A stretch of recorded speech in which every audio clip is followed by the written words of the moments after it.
guidelines. Thus, we promote this activity like Ramadan Drive.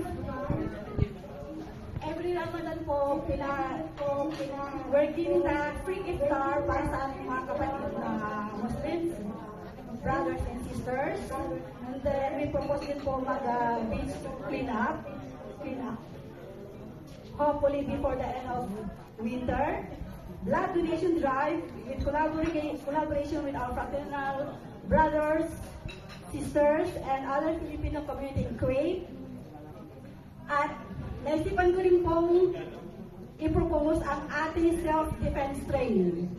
Kasi kung hindi po nyo na itatanong, ako po ay isang member ng martial arts.